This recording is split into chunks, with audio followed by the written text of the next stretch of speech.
드립니다. 오늘 우리가 부활절 신학이라는 제목으로 은혜를 받기를 원합니다. 이 모든 절기는 예수님을 중심으로 모든 1년 365일이 움직여지고 있습니다. 그래서 이 절기의 목표는 하루하루 매일 예수님을 어떻게 하면 우리가 묵상할까, 어떻게 하면 생각할까, 그거를 초점으로 해서 사실 만들어진 것이 오늘날의 절기라고 할 수가 있겠습니다. 이 구약의 부활절이라고 할 수 있는 레위기 16장의 대속죄일, 이 대속죄일은 365일 1년 중에 하루 7월 10일 날 이루어지는 절기가 되겠습니다. 그런데 이 7월 10일 날 이루어지는 대속죄일 이 절기는 어떤 절기보다도 가장 거룩한 절기, 가장 중요한 절기가 되겠습니다. 왜냐하면 이 대속죄일 이 절기 때에 작년에 내가 지었던 모든 죄가 다 용서함을 받는 절기라는 거예요. 그래서 이 예배, 이 제사는 절대로 실패하면 안 됩니다. 평상시 예배를 하나님이 안 받으시고 평상시 절기가 실패를 해도 이때 다 용서함 받으면 되는 거예요. 1년에 모든 용서함 받지 못한 죄를 다 용서함 받는 이날 실패하면 안 된다는 것이죠. 이 중차대한 이스라엘 전체의 운명을 지고 대속죄일 진행을 대표하는 이 대제사장 어깨가 굉장히 무거운 거죠. 대표라는 것은 어깨가 참 무거운 겁니다. 우리 여기 앉아 계신 분들도 가정의 대표, 일터의 대표, 수많은 모임들의 대표들이 여기 많이 계실 텐데 이 대표라는 것은 참 어려운 거예요.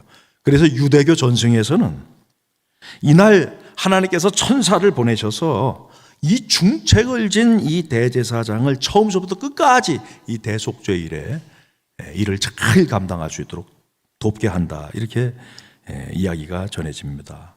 모든 제사가 그렇지만 이 순서가 참으로 중요합니다. 우리가 유월절 준비해서 지난주에 공부했듯이 이 순서라는 것은 순종을 반영하고 있다는 것이죠. 그러니까 내 생각에 이렇게까지 순서를 지켜야 되나, 이렇게까지 순서를 따라야 되나, 이런 건 생략해도 되지 않겠나, 이런 나의 생각에 이 말씀이 변질되지 않고 반드시 말씀 그대로 순종하는 제사를 드려야 되는 것이죠. 그래서 이 제사의 이 절차 자체가 순종을 교육하는 교육이다, 이렇게 볼 수가 있겠습니다. 그래서 반드시 매년마다 이게 드려져야 되는데, 특별히 7월 1일은 우리가 공부했죠. 7월 1일은 이스라엘의 신앙력으로 새해 첫날 1일입니다. 나팔을 불기 때문에 그날은 특별히 나팔절이라는 명칭을 가지고 있는데, 그 7월 1일 새해가 시작되고 9일이 지나고 나서 7월 10일 날에 대속죄일을 하는 것이죠. 그래서 작년에 지었던 죄를 다 용서함을 받는 것입니다.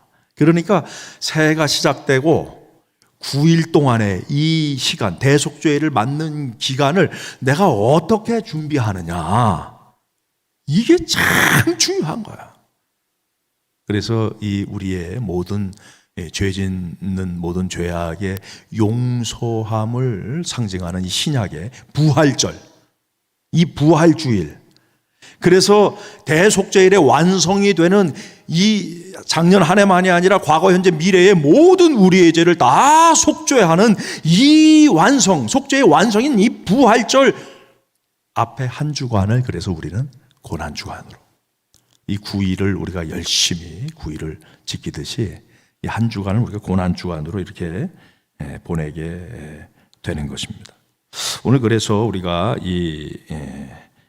이 대속죄일에 이 여러 가지 중요한 부분들을 살펴보면서 두 가지로 우리가 은혜를 받기를 원합니다. 첫 번째는 대속죄일의 가장 중요한 핵심이 무엇인가?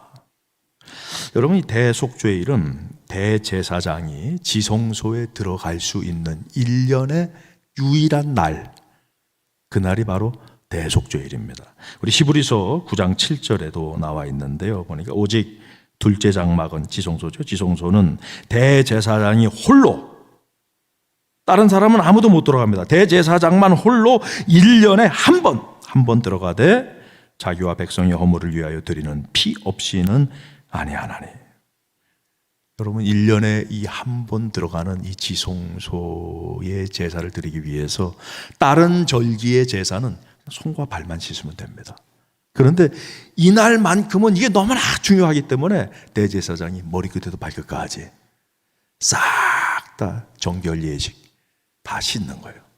싹 다 씻어서 정결 예식으로 몸을 다 씻고 세마포 속옷, 이 세마포 옷이라는 것은 흰 옷을 의미합니다. 그래서 이 세마포로 된 이 흰 옷을 이렇게 안에 속옷으로 입고 속바지로 입고 그리고 에봇을 입습니다. 제사장 에봇을 입고 흰색 세마포 띠를 이렇게 허리에 딱 띠는 거예요.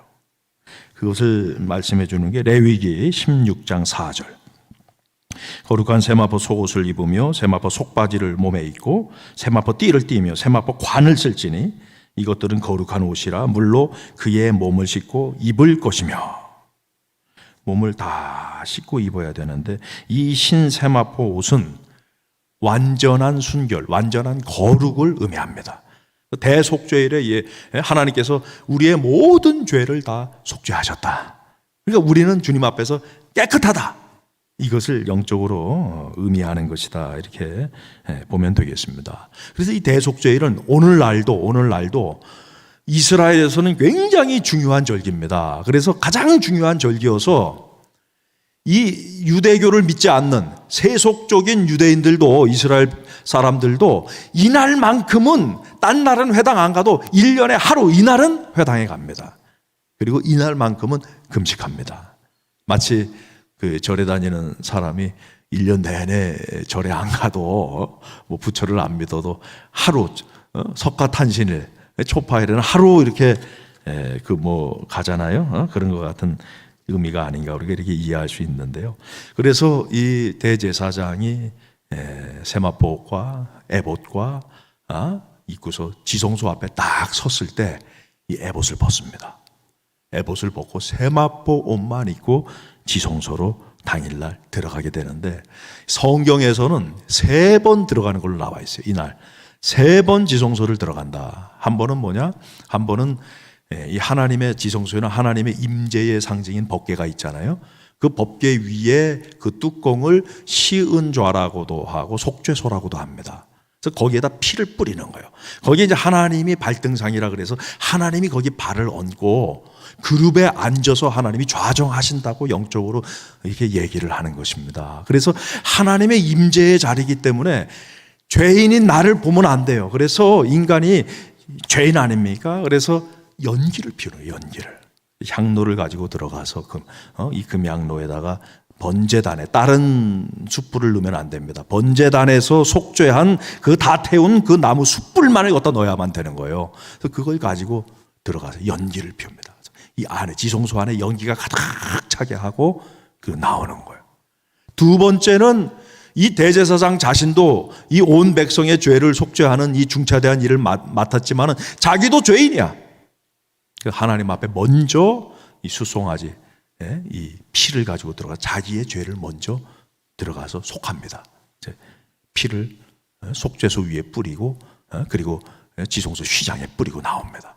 그리고 세 번째 들어갈 때는 이스라엘 모든 백성의 죄를 속하기 위해서 이제 2마리의 레위기 16장에 보면은 2마리의 염소를 가지고 와요. 그래서 항아리에다가 제비를 넣고 하나는 아사셀을 위하여 하나는 여호와를 위하여 제비를 뽑습니다. 그래서 아사셀을 위하여 뽑힌 염소는 무인지경으로 보내서 절벽에서 죽게 하고 그리고 이제 여호와를 위하여 뽑힌 그 수송아지 피를 가지고 이제 지성소로 들어가서 온 백성의 죄를 속하게 되고 나오게 되는 겁니다. 우리가 공식적으로는 3번인데 사실 4번이에요. 4번. 우리가 히브리서 9장 4절에 보니까 이런 말씀이 있습니다. 지성소 안에 이런 것들이 있어요. 뭐냐면 금향로가 있어요. 금향로. 그리고 사면을 금으로 산 언약궤가 있습니다. 언약궤 안에 이런 것들이 들어있는데, 그러니까 이 지성소 안에 연기를 하나님이 나를 보지 못하게, 나의 죄를 보지 못하게 연기로 가려야 된단 말이에요. 그 연기를 밖에서 가져오는 게 아니라 지성소 안에 금향로가 있어요. 그걸 들어갔다 가지고 나와야 됩니다. 그래서 사실 한 번이 더 추가되는 거예요. 추가돼. 그리고 어떤 분들은 5번이라고 얘기하는 분도 있습니다. 그 5번이라고 얘기하는 분은 뭐냐면은 그 속죄소 위에 피를 뿌리고 2번 뿌리잖아요. 대제사장을 위해, 백성을 위해. 그리고 휘장에다 피를 뿌리잖아요. 그 피를 닦으러 한 번 더 들어간다. 그렇게 들어가면 이제 5번이 들어가게 되는 거예요. 공식적으로 3번, 아니면 원래는 4번. 그러나 좀 더 많이 얘기한다면 5번까지 이렇게 들어갔다 나오는데, 이 대속죄일에 가장 중요한 게 뭐냐? 살아서 들어갔는데 죽어서 나오면 안 되는 거예요. 죽어서 나오면.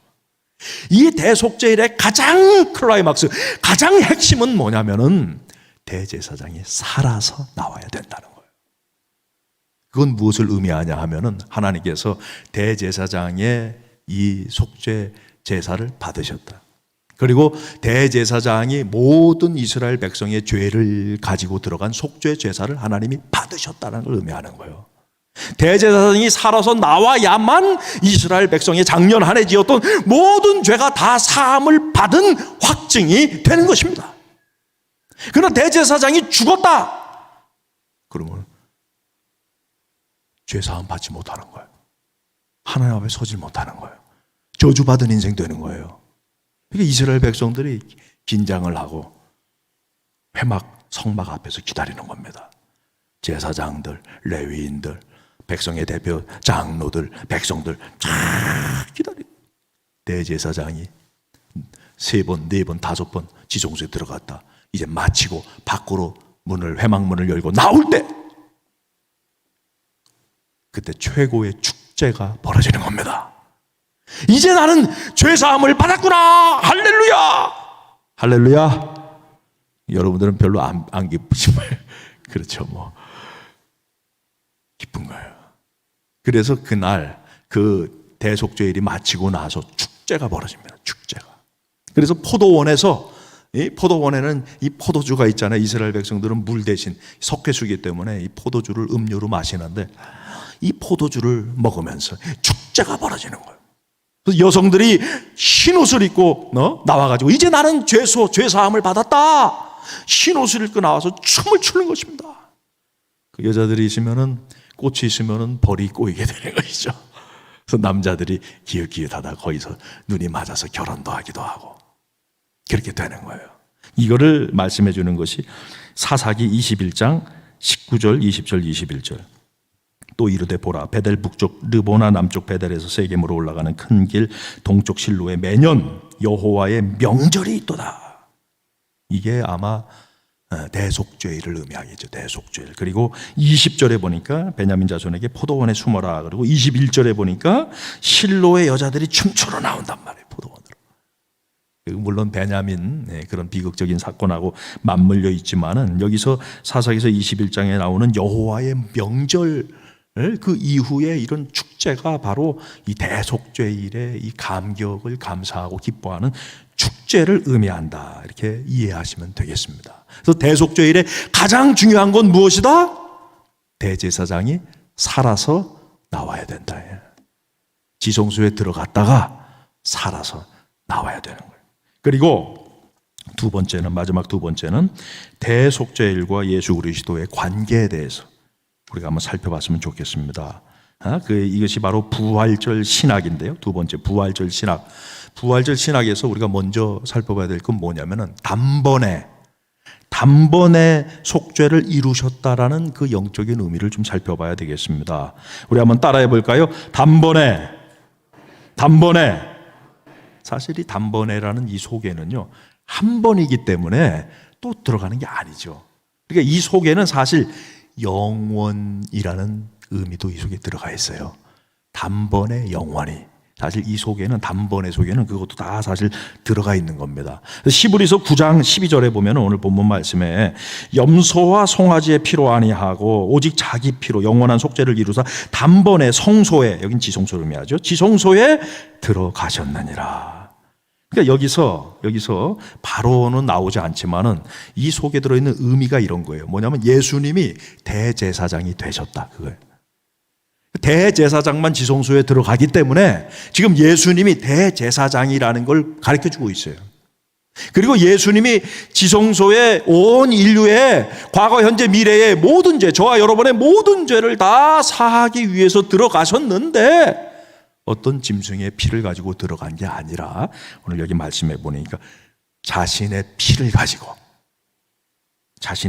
가지고 들어가셨다. 그러니까 예수님께서는 대제사장이시면서 속죄 제물이 되셨다라는 걸 우리가 이 히브리서 9장 12절에서 알 수가 있는 겁니다. 그런데 아론의 자손 인간 대제사장과 예수님하고의 차이점이 뭐냐면요, 이 아론의 자손 인간 대제사장은 죄가 있기 때문에 먼저 연기를 피워야 돼요. 연기. 하나님이 나의 죄를 못 보게, 나를 못 보게 연기를 가득 지성소에 피워야 되는데 예수님은 성자 하나님이기 때문에 죄가 없어요. 그러니까 연기를 피울 필요가 없어요. 그리고 아론의 자손 대제사장들은 죄인이기 때문에 자기 죄를 먼저 사해야 됩니다. 먼저 자기 죄를 속죄를 해야 되는 거예요. 근데 예수님은 죄가 없기 때문에 자신을 위해서 속죄할 이유가 없어요. 필요가 없다는 것이죠. 다만 예수님께서는 온 인류의, 저와 여러분의 죄를 속하기 위해서 성소에 들어가셨다라는 것입니다. 그리고 그 대제사장은, 아론의 자손 대제사장은 죽어요. 오래 못 산단 말이에요. 길어야 100년 산단 말이에요. 그러니까 바뀌고 또 바뀌고 또 바뀌고 계속 바뀌는 거예요. 그리고 한 해 지나면 또 다음에 또 들어가야 되고 또 들어가야 되고 매년 들어가야 됩니다. 짐승의 피를 가지고 매년 들어가야 돼요. 그러나 예수님께서는 하나님이기 때문에 영원한 대제사장입니다. 그래서 또 들어가고 또 들어가고 그럴 필요가 없어요. 예수님은 영원한 대제사장으로 예수님만 유일한 대제사장이에요. 그리고 짐승의 피가 아니라 하나님의 피, 본인의 피로서 속죄를 이뤘기 때문에 오늘 여기 말씀처럼 단번에 영원한 속죄를 이루시게 되었던 것입니다. 그래서 대제사장으로서 자신의 십자가의 보혈로 지금 지성소에 들어가신 거예요. 그러면 이렇게 십자가의 대제사장이자 제물로 죽으신 예수님께서 우리가 앞에서 대속죄일에 가장 중요한 게 뭐라 그랬습니까? 대제사장이 살아서 나와야 되는 거예요. 그래서 십자가의 속죄제물로 죽으신 예수님께서 반드시 부활하시는 것이 중요하다는 거예요. 여러분, 그래서 예수님께서는 성경 말씀에 보면 십자가에 죽으시고 부활하시고 승천하셨습니다. 그런데요, 반드시 예수님이 부활하시고 나서 승천하셔야 돼요. 사실 예수님이 죽으시고 바로 승천하셔도 됩니다. 그렇잖아요? 우리들은 믿을 수 있어. 우리들은. 그러나 사도행전 1장 8절의 말씀에 보면은 이 복음이 전파되는데 가장 먼저 전파되는 게 뭐냐면 예루살렘과 온 유대와 사마리아와 땅끝까지. 근데 유대인들은 이 구약의 약속이 지금 신약에 성취되는 거 아닙니까? 유대인들은 죄 사함을 받기 위해서 대속죄일에 이 모든 죄를 사함 받기 위해서는 대제사장이 살아서 나와야만 하나님이 그 제사를 받으셨구나, 그 희생을 받으셨구나. 그러니까 예수님께서 부활하지 않으면은 유대인들은 어떻게 생각하냐면 예수님의 이 희생 제사를 하나님이 받질 않았다, 이렇게 해석을 하는 거예요. 그러니까 유대인들이 예수님의 이 속죄 사역을 믿기 위해서는 예수님은 반드시 죽으셨다가 부활하셔야 됩니다. 그래서 40일을 예수님이 보이신 거예요. 40일을 보이시면서 부활했다. 수많은 사람들에게, 수백 명의 사람들에게 예수님께서 내가 부활했다는 걸 40일 동안 명확하게 예수님이 보여주신 것입니다. 그래서 로마서 4장 25절에 이런 말씀을 하는 거예요. 예수는 우리가 범죄한 것 때문에 내어줌이 되고 또한 우리를 의롭다 하시기 위하여 살아나셨느니라. 예수님이 살아나지 않으셨다면 우리는 하나님이 이 속죄를 받지 않으신 거예요. 우리가 의롭게 되지는 못하는 겁니다. 그러나 예수님이 부활하셨기 때문에, 다시 살아나셨기 때문에 하나님이 예수님의 십자가, 온 인류를 향한 십자가의 속죄를 하나님이 받으셨구나. 할렐루야. 그래서 저와 여러분은 단번에 영원한 구원을 얻은 줄로 믿으시기를 바랍니다. 그래서 부활이 너무나 중요한 거예요. 그리고 한 가지 더 부활절 신학에서 우리가 마지막으로 하나 더 살펴볼 것은 성경 말씀의 신약에 예수님은 부활의 첫 열매가 되셨다라는 걸 굉장히 중요시하고 있어요. 여러분, 예수님께서는 단번에 저와 여러분의 죄를 속하신 줄을 믿으시죠? 저와 여러분은 예수 믿음으로 말미암아 죄가 없어졌습니다. 로마서 6장 23절에 이렇게 말씀하고 있어요. 죄의 싹은 사망이다. 그러니까 예수님께서 저와 여러분의 죄를 지고 지성소에 들어가셔서 다 속하신 증거로 부활하셨단 말이에요. 그러니까 더 이상 죄가 우리에게 값을 요구하지 않아. 내가 너를 위해서 일했으니까 네가 죄를 졌단 말이에요. 그러니까 내가 너를 위해 일했으니까 죄의 월급, 죄의 싹을 달라. 그래서 죽음을 요구할 수 있단 말이에요. 그러나 예수님이 저와 여러분의 죄값을 다 치르셨어요. 과거, 현재, 미래의 모든 죄가 일한 죄의 노동의 값을 다 치렀기 때문에 죽음이 우리를 좌지우지하지 못한다라는 사실입니다. 그래서 저와 여러분은 예수님이 부활의 첫 열매가 되셨다는 것은 뭐냐면 저와 여러분도 부활할 줄로 믿으시기를 바랍니다. 그래서 고린도전서 15장 20절은 그래서 이렇게 선언하는 거예요. 그러나 이제 그리스도께서 죽은 자 가운데서 다시 살아나사 잠자는 자들의, 죽은 자들의 첫 열매가 되셨도다. 이것은요, 단순한 시간적인 순서를 의미하지는 않습니다. 그걸 넘어서요. 더 큰 포괄적인 의미가 사실 이 속에 들어가 있어요. 예수님이 처음 부활했고 우리가 두 번째, 세 번째 부활한다. 단순히, 물론 그것도 맞는 말이지만 단순히 이런 의미를 넘어서서 이스라엘 백성들은요, 초실절이라는 걸 드렸어요. 절기 중에 초실절. 이 초실절은 뭐냐면은 모든 이 열매 중에 처음 난 것, 처음 난 새끼를 하나님께 드리는 겁니다. 그거는 가장 처음 이 열매를 하나님이 주셨으니 감사합니다 하고 첫 열매를 하나님께 드리는 것 이상의 의미가 있어요. 무슨 의미가 있냐면 앞으로 날, 두 번째, 세 번째, 네 번째 날 모든 열매들, 모든 그 양과 모든 염소의 그 새끼들을 대표해서 이 첫 열매를 드리는 것은 단순히 처음 났다고 드리는 게 아니라 그 이후의 날 모든 것을 대표해서 드리는 거나. 예수님께서 부활의 첫 열매가 된다는 것은 성경의 중요한 대표성의 원리를 사실 말씀해주고 있다라는 거예요. 그래서 고린도전서 15장 20절 예수님이 첫 열매가 되셨다, 그 이어지는 고린도전서 15장 21절 말씀, 22절 말씀 이렇게 말씀해주고 있어요. 사망이 한 사람으로 말미암았으니 죽은 자의 부활도 한 사람으로 말미암는도다. 22절 말씀해 보니까 아담 안에서 모든 사람이 죽었다. 아니, 아담이 죄를 범해서 죽었는데 왜 아담이 범한 죄를 그 후손인 우리가 감당해야 됩니까? 왜냐하면 우리가 아담 안에 있었단 말이에요. 아담이 우리의 대표. 인류의 대표라는 거예요. 아담이 죄를 져서 죽음을 가져왔기 때문에 우리도 다 같이 죽는 거예요. 죄 속에서. 마찬가지로 우리 고린도전서 15장 22절에 이어서 보면 이런 말씀이 있죠.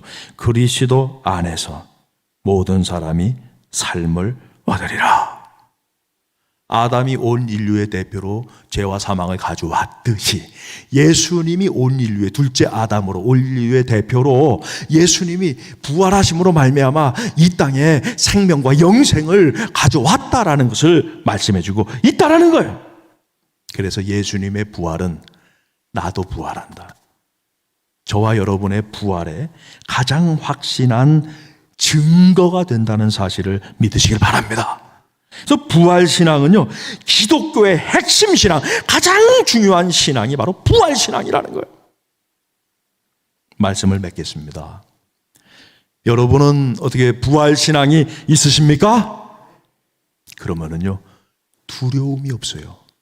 두려움이. 물론 뭐 사람이니까 두려움이 완전히 없다고 할 수는 없겠지만은 근본적인 의미에서 두려움이 없습니다.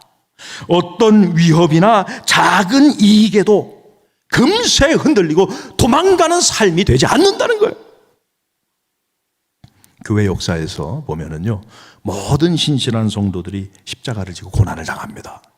그냥 그런데 십자가를 지는 게 아니라 여러분, 부활 신앙으로 십자가를 지는 거예요. 나는 다시 살아난다. 나는 다시 일어난다. 부활 신앙으로 십자가를 지는 것입니다. 이 성경 마태복음에서 요한계시록까지 예수님의 부활 신앙으로 이게 쓰여졌다는 거예요. 예수님이 부활하고 난 이후에 마태복음에서 요한계시록까지 다 성경이 쓰여졌다라는 걸 우리가 기억해야 된다는 거예요. 이 부활 신앙을 가지고 있다면 죽음도 두려워하지 않고 어떤 고난도 두려워하지 않고 아주 강력한 신앙의 용사가 될 수 있다는 것입니다.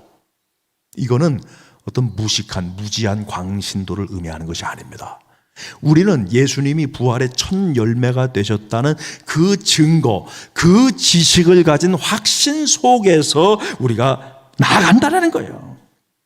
여러분, 그래서 이 세상에 제일 불쌍한 사람이, 물론 예수 안 믿어서 부활 신앙을 모르는 사람은 여러분 뭐 자치하고, 정말 불쌍한 사람은 교회 나오는데 예수 믿는데 부활 신앙이 없어. 기적을 안 믿어. 자유주의 신학자들, 현대 자유주의 목사들, 성경의 기적은 다 빼고 예수님이 육신으로 부활했다는 사실을 믿지를 않아요. 그럼 뭐하러 그 사람 교회 나오는 거야? 그 사람 뭐하러 목회하는 거예요? 그 사람 왜 예수 믿어? 사기꾼이야. 그래서 고린도전서 15장 19절에 이렇게 분명하게 말씀하는 겁니다. 만일 그리스도 안에서 우리가 바라는 것이 다만 이 세상의 삶뿐이면, 여기서 잘 살면 끝이단 말이야. 이런 신앙으로 신앙생활 하다 보면은 그 사람은 가장 불쌍한 사람이, 비참한 사람이 되는 거예요. 그 사람은 교회 나올 이유가 없는 사람인 거예요, 사실. 여러분, 이 세속주의에 빠져가지고 우리 부활 신앙을 좀 먹고 있어요. 마귀가 우리의 부활 신앙을 갉아먹고 이 세속주의 신앙이 우리의 부활 신앙을 갉아먹고 있어요. 기적 신앙을 갉아먹고 있단 말이에요. 여러분, 오늘 이후부터는 다시금 이 부활 신앙으로 여러분 재무장하시고 나아가시기를 주님의 이름으로 축복합니다. 그러면은요, 어떤 불치병, 어떤 극심한 고난에도 좌절하거나 포기하지 않습니다. 나의 맡겨진 사명의 자리, 가정에서, 일터에서, 교회에서 죽음도 두려워하지 않는 부활신앙의 일꾼이 될 때 나만 살아나는 게 아니에요. 내가 대표하는 모든 것들, 나의 가정, 나의 일터, 나의 교회, 내가 속해 있는 나의 사회에서 부활의 역사가 일어나게 되는 것입니다. 오늘 부활절을 기점으로 해서 여러분들이 그와 같은 부활 신앙을 가진 일꾼으로 다시금 이 코로나 광야길에 나아가시기를 예수님 이름으로 간절히 축복합니다.